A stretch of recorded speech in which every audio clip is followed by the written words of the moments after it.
Трэвис Скотт сейчас на волне, ибо Трэвис Скотт сейчас саундтрек для любой ситуации. Если вы привели даму к себе, вы пошли в туалет, а потом вернулись, а она только в нижнем белье, то Трэвис Скотт будет идеальным саундтреком к последующим событиям. Только постарайтесь продержаться дольше 2 его треков. Если вы играете на плойке в какой-нибудь мультиплеер, или задрачиваете CS-ку, доту или любую другую онлайн-игру, в дело вступает Трэвис Скотт и все становится лучше. У вас списон или вечеринка? Трэвис Скотт. Тренировка железом? Трэвис Скотт. Вы за рулем? Скотт. Это невероятная адаптивность его музыки вкупе с огромным стилем и безумной энергией, исходящей из его треков, и делает его чуть ли не самым популярным исполнителем на данный момент. И сегодня я расскажу вам про его историю, и вы узнаете про его путь, который не совсем такой красочный, как его клипы. История Трэвиса Скотта учит нас тому, что каждый проходит полосу испытаний с невероятным количеством боли, ради того, чтобы быть лучшим и добиваться своих целей. Это история Трэвиса Скотта и то, как он создает свой мир.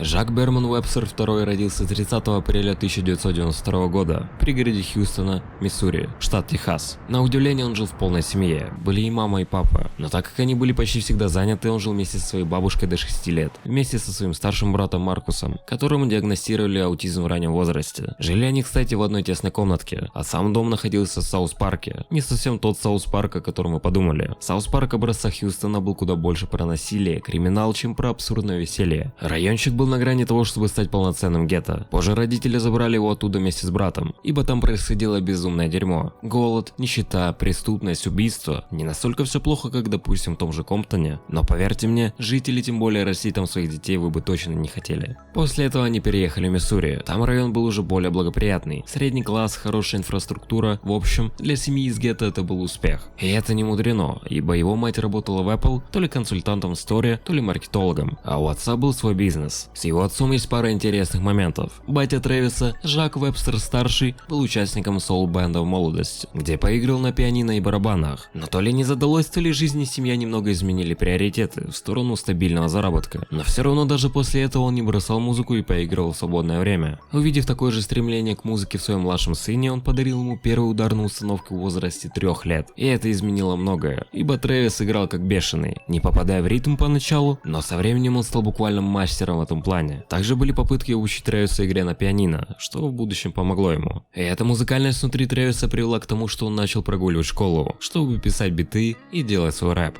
Я всегда хотел узнать, как делать рэп. Я просто пытался рассказывать историю своей жизни, рассказывать вообще, кто я такой. Но я и рэповал. Я участвовал в рэп-группах, я делал биты и писал припевы. Я всегда думал, что надо стать лучше, чтобы убивать этих нигеров лирично. Мой первый бит был неплох. Я начал делать свои биты, потому что инструменталы, на которых я писал текст, были вообще не в моем стиле, не в моем настроении, что ли. Как будто мне нужно было что-то более темное. Мне нужны были барабаны, которые бы ебашили жестко, снейры, которые выбивали бы из себя все дерьмо, вообще без шансов.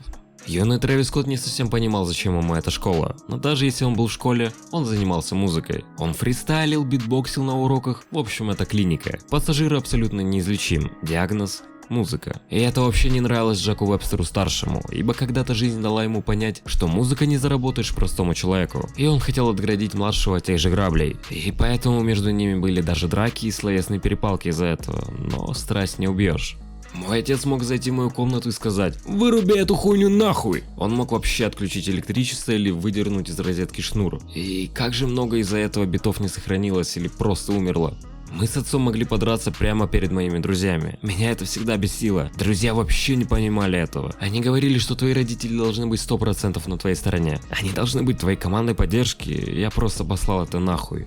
После школы он поступил в университет Сан-Антонио, и он просто ненавидел это место. Это то невероятно удушающее чувство, когда ты занимаешься тем, чем не хочешь, но при этом также не хочешь испортить и отношения с родителями. Поэтому он врал родителям, что он учится. Вместо того, чтобы ходить на пары, он прогрессировал в музыке. Он также врал матери, что ему нужны деньги на новые книги и репетиторов, но на самом деле он брал деньги на новый компьютер. И под конец второго курса он сел у себя в комнате и сказал: «Блять, да пошло оно». Он взял оставшиеся деньги и купил билет в Нью-Йорк в один конец, чтобы окончательно сжечь все мосты. Что самое интересное, его отец также бросил университет после второго курса и тоже ради музыки. Переехав в Нью-Йорк, он впитал все тяготы жизни. Ведь если ты хочешь заниматься любимым делом, надо ебашить и выбить себе это право. Почему Трэвис выбрал именно Нью-Йорк? Все просто. Там тогда была вся музыкальная движуха. Топ-продюсеры, топ-рэперы. В общем, это город возможностей. И хоть у Трэвиса не было денег, но он старался выживать как мог. Он спал на диванах, это в лучших случаях. В большинстве своем он спал на полу в квартирах своих друзей. И при этом подрабатывал и пытался пробиться в музыкальную индустрию. Вы хотя бы понимаете, как сложно писать музыку, заниматься творчеством, когда условий нету? Но Трэвис, невзирая на это, ебашил как мог, потому что если у тебя нет условий, значит ты их должен сделать. Но как бы Трэвис ни пытался, у него ничего не выходило. 4 месяца неудачных попыток могли скосить его, но он решает не сдаваться и переезжает вместе со своим корешем в LA. И вот вы ждете тот этап истории, что настал момент, когда все пойдет в гору резко и стремительно. Но нет. Не настал. У них было много мотивирующих речей, что надо разорвать этот город наш, просто на чуть-чуть постараться. Но из-за неимения какого-то результата его кореш по итогу отвалился, а родители начали получать звонки из университета, что сыночка-то ваш не ходит на пары. И его родители решили позвонить ему и спросить: сынок, а ты вообще там? Ты вообще там учишься? А он говорит: да, конечно, учусь, грызу гранит науки, хожу на пары, ну вы знаете. Но они, конечно же, ему поверили и решили проведать его. Они приезжают и понимают, что сынок-то уже несколько месяцев в другом штате. После этого Трэвис решает вернуться обратно в Хьюстон, чтобы разобраться с родителями, и его там явно не ждет конструктивный диалог. Когда он приехал, его ждал огромный скандал, в ходе которого его выперли из дома. По итогу ему больше ничего не оставалось сделать, как вернуться обратно в LA. Денег на билеты у него не было, поэтому билеты купил его друг. И вот он вылетает из Хьюстона в LA, и прямо во время полета к нему прилетает весточка и некий подарок от судьбы за его трудолюбие. Когда он прилетает, он садится, выключает авиарежим и находит у себя на телефоне 14 новых сообщений от рэпера T.I., который услышал его треки и просит, чтобы он приходил к нему на студию. Никто не знает, как T.I. нашел Трэвиса, но это уже было неважно. В этот же момент Трэвис приходит на студию, и T.I. говорит ему, что ему нравятся песни и биты Трэва, и что ему просто необходимо продолжать. Многие скажут, что это вообще не играет роли. Ну сказал и сказал, чего внять-то. Но в этих словах, именно в этих словах таится ключ к дальнейшим событиям. Дальше имя Трэвиса Скотта начинает распространяться. О нем уже начинают говорить. Не так много, что прям вау, но, наверное, уже косарь людей о нем уже знает. Он даже сумел поднять немного баблишка на продаже битов. Но все равно как-то все туговато шло. Да и вообще, арендодатель малюсенькой квартиры, в которой жил Трэвис, вообще выкинул его на улицу из-за того, что думал, что Жан-Жак насовывает ее девушке. И никто не знает, насовывал ли он действительно его девушке или нет. Но факт есть фактом, что Трэвис теперь бездомный. И казалось бы, все, ну ты проиграл в этой жизни, все, можешь забирать манатки и уваливать куда-нибудь. Но как бы не так. Его бросили, кому оплатил ему жилье в отеле, и он продолжал набирать популярность, работая в отеле. И я сомневаюсь, что он там был желанным гостем, потому что когда ты делаешь музыку, когда ты делаешь биты, ты довольно-таки громкий. И отель — это явно не то место, в котором ты хочешь такое делать, но выбора у него не было. И вот он заселяется, начинает там делать треки, биты, более-менее популярность начинает снова расти, и вот ему звонит его знакомый и говорит: «Йоу, когда ты сможешь прилететь в Нью-Йорк? Типа, пожить? Это было бы круто, я сейчас бездомный почти». Не, бро, ты не понял. С тобой хочет поработать Канье, ебать его, Сараку Вест. Охуеть. Никто не знает, как Канье Уэст вышел на него. Скорее всего, один из участников его кемпа сказал Канье типа: ты должен поработать с этим чуваком, это свежо. Последнее, что помнит Скотти, так это то, что он летит в тот же день в самолете, а потом пробил в памяти, и вот он находится рядом с Канье. И первое его взаимодействие с Канье произошло, когда Канье дал ему тако из Taco Bell, чтобы он пообедал. Впервые, когда я увидел Канье, этот нига зашел в комнату в желтых баленсиагах. На нем было так много цепей, наверное, штук 7. Он зашел в комнату и в это время разговаривал по телефону. После звонка он подошел ко мне, назвал мое имя и поприветствовал. И я такой: сука, он знает, кто я такой. На встрече Трэвис показал Канье своему зло. Он молчал на протяжении всего прослушивания, а потом сказал, что это невероятно качает. И именно на этой встрече прозвучал бит Трэвиса Скотта, который будет положен в основу трека Mercy. Затем Трэвис поработал над созданием альбома лейбла Канье Уэста Good Music Cruel Summer. И по его словам, это было невероятно круто и страхово. Ибо это, конечно, хорошо сидеть рядом с живым гением, подпитываться его энергетикой, но так стрёмно ему показать бит или рассказать свое видение. Ибо, а вдруг ему не понравится? Но он переборол свои страхи, и они очень хорошо сработались. И Трэвис стал полноценной частью кемпа Канье Уэста. После этого выходит первый сольный, что самое главное, крупный проект EP Oval Pharaoh, который был выпущен 21 мая и был доступен бесплатно для скачивания. За 2 месяца до релиза Трэвис попал в XXL Freshman Class 2013 года, что поспособствовало бустом для дальнейшей популярности.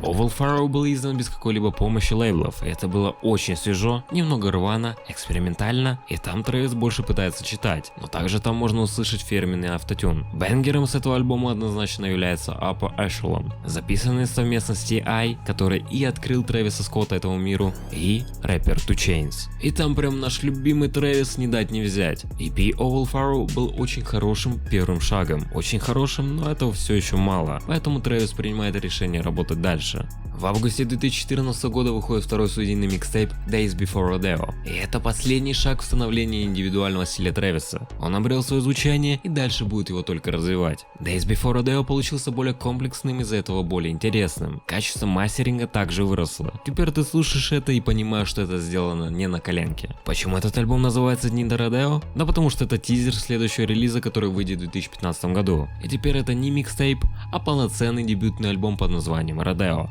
Rodeo был выпущен 4 сентября 2015 года. На фитах были The Weeknd, Kanye, ребята из Rage Remord, Мигасы, Juicy J, Chief Keef, Джастин Бибер и Young Thug. Такой звездный состав означает, что это будет в топ-чартах гарантированно. Так оно и оказалось. Третье место в чарте Billboard 200 и первое в чарте Billboard 100 в категории рэп. Что я могу сказать о Rodeo? Я не слышал его во время выхода. Более того, я с Трэвисом познакомился в конце 17-го, начале 18 года. Буквально за пару месяцев до Astroworld, поэтому смотря назад, я понимаю, почему Rodeo всеми так любим и почему именно этот альбом люди называют лучшим не только у Скотта, но и в принципе в жанре. Но я ничего с собой не могу поделать, у меня все-таки ближе два последующих альбома. Итак, Birds in the Trap, Sing McKnight. И это его второй студийный альбом. И второй лично в моем в топе альбомов Трэва. Альбом вышел 2 сентября 2016 года. И это был точный выстрел в чарты. Вы можете спросить меня, молодой, а что значит название? Название с одной стороны отсылает к его родному городу и ребятам, которые не могут вырваться оттуда. С другой стороны это про его состояние после Rodeo. Ибо Rodeo одновременно возвысила Трэвиса, но в то же время уничтожила. Первый его альбом был оценен очень высоко. К нему была невероятная подготовка.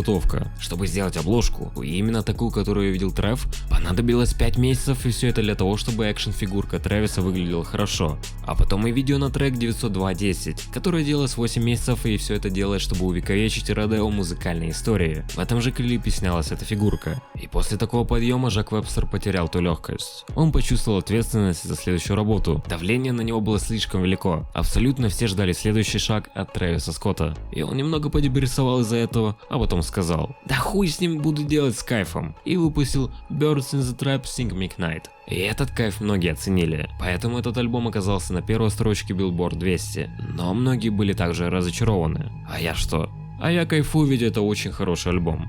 Итак, 2017 год. Больших сольных релизов нет, но есть 3 крупных события в жизни Трэвиса Скотта. Первое — это создание собственного лейбла Cactus Jack Records. Второе событие — это выход совместного альбома с Quavo Huncho Jack Huncho, который мне прям вообще не зашел, я считаю его просто проходником. И третье событие — это начало отношений с Кайли Дженнер. Итак, присаживайтесь поудобнее, с вами я, Валерчик Молодой, ваш гуру в сплетнях шоу-биза, и давайте поговорим про их отношения. Ну да. Ладно, шутки шутками, а мне вот интересно за их отношениями следить. Примерно так же интересно, как и за семьей Веста. Итак, давайте немного подробностей. Кто такая Кайли Дженнер? Честно сказать, до Трэвиса Скотта я даже не знал, кто это. Но потом как заинтересовался и понял, что это сводная, или как это назвать, некровная сестра Ким Кардашьян. Типа мама одна, а батя нет. С их отцами вообще интересная история. С первым Крис Дженнер, это типа мама Кайли и Ким. Короче, эта коза развелась с первым, потом вышла за другого, а он спустя время изменил свой пол. Ну, такие дела. Веселая, наверное, женщина. Очень, наверное, нестервозная, семьянинка, детишек своих точно не использует как контент для шоу, не коллабит, наверное, с каждым из них в целях хайпануть. Но если по правде, то она менеджер, стилист, адвокат и сутенер для своих дочек. Хотя, наверное, она хорошая мама, но, как по мне, то там такой змеюшник, я ебал. Лучше в это не влазить, поверьте мне. Если вы не знаете про шоу семейства Кардашьян, то лучше не лезьте, прошу. Но я полез, и это было сделано ради вас, конечно же, мои молодые. Тогда я и не осознавал, что мне пригодится эта инфа, и что я это делал не просто так. Честно вам признаюсь, я посмотрел 9 эпизодов этого шоу, а они все там по минут 40. Сделал я это в том же 17 году. Смотрел я не по порядку, а скакал по сезонам. В общем, это такой Дом 2, только про одну семью, а не про кучу долбоебов. Как я это смог посмотреть так долго и так много? Ну, я был в не совсем трезвом состоянии, и мы смотрели это с пацанами, и было, короче, весело. В этом был некий сакральный смысл, просто поверьте мне. И в общем, в этой семейке пластиковых девочек есть Кайли Дженнер. Один из самых популярных нынче инстаграм аккаунтов именно у нее. Она занимается косметикой, у нее то ли самый дорогой и популярный бренд, то ли что-то около того. Она, короче, во всей этой модной теме вертится. Как по мне, так эта девчонка довольно-таки интересно двигается. Ну, давайте так, она самая молодая миллиардерша, миллиардересса, честно, я уже не знаю, как надо говорить. В общем, богатая она. Ну и она, короче, встречалась с таким рэпером, как Тайга. Провстречалась она с ним 3 года, с 14 по 17 год. Так, стоп. Он что, педофил? А? Так, ей сейчас 22 года, то есть в 2014 ей было, сейчас, дайте посчитаю, раз, два, три, ей было то ли 15, то ли 16, а ему было 24. Ну все, пацаны, голубчик, ты попал, как говорится, тюрьма не хуй, сиди кайфуй. Ладно, шутки шутками, но расстались они из-за того, что этот шкет изменил ей. И она решила немного расслабиться и уйти от негативных мыслей после расставания. И поехала на Коачеллу. Если вы не знаете, то Коачелла — это такой фестиваль музыки в Калифорнии, супер популярный. И получилось так, что там был Трэвис Скотт, который выступал там в рамках внетурового концерта. Они там знатно затусили, за ручки подержались и, наверное, не только. И вот Коачелла заканчивается, и Трэвис говорит: ну в общем, потусили знатно, но мне надо возвращаться опять в тур. Что мы будем с этим делать? И тут и решается вообще все. Будет ли это мимолетный романчик или это любовь? Ну и она отвечает ему: походу шоколадный, я опять с рэпером встречаться буду. Нет, она не так сказала, она сказала, что поедет с ним. И это так мило. Я аж растрогался. Зачем вы так с молодым? После того, как тур закончился, они засветились на матче плей-оффа национальной лиги Оклахома Сити Тандер против Хьюстон Рокетс. Потом они вместе появились на Мэтгале. Мэтгала — это такой... Блять, неважно что это, ну короче, какое-то мероприятие, забудьте. Если быть честным, то в это время они вообще везде вместе ходили, прям вообще везде. Потом Кайли активно скрывала то, что она беременна. Потом признала, потом 1 февраля рождается Сторми. И какая она милая, боже. Она прям... Ну я не могу, пацаны. В общем, у них любовь, морковь, все хорошо. Потом они вроде расстаются в конце лета 19 года, но сейчас они вроде вместе, любят друг друга и свою малютку Сторми. Ну вот такие дела, пацаны.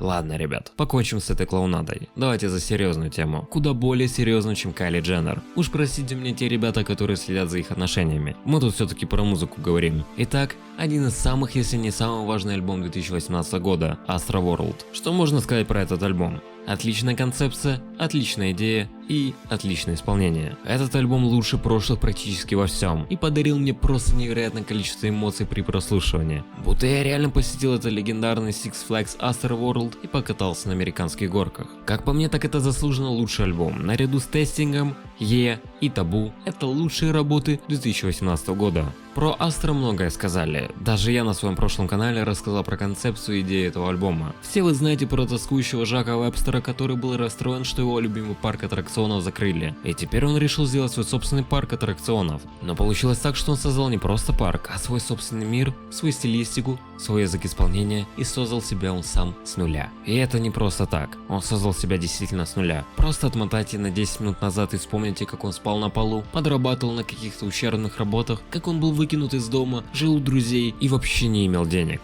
А теперь он звезда номер 1, и его альбом дал толчок для будущих поколений. Astro World — это невероятно сильная работа, сравнимая по импакту на музыкальную индустрию с такими гениями, как Канье, Кади, Кендрик, М. В общем, этот альбом на века, ребята. И даже при не совсем удачном, на мое мнение, альбоме лейбла Cactus Jack под названием Jack Boys, хоть на этом альбоме есть мой любимый трек с Pop Smoke'ом Gatti, но альбом этот очень проходной, это надо признать. Но при всем при этом Трэвис легенда, не дать не взять, ребята. Его история — это одна из самых показательных историй того, что ты можешь добиться, если не будешь сдаваться на своем пути. Даже если у тебя плохие условия или их вообще нет, ты их должен сам создать, ибо если не ты, то кто для тебя это сделает? Трэвис, невзирая на полное отсутствие поддержки, финансов и условий, сделал так, что он сейчас топ-1 в чартах постоянно. О нем сделали документалку Netflix, причем очень хорошую. Он стал причиной и основой для самого крупного онлайн-ивента в истории игр. То, как он и ребята из Epic Games обыграли его ивент в Fortnite, как ты летаешь в этом мире, где есть только аттракционы, яркие краски, бабочки, веселье, космос и куча стиля. Это все мир Трэвиса Скотта, который он создал. И создал его с нуля.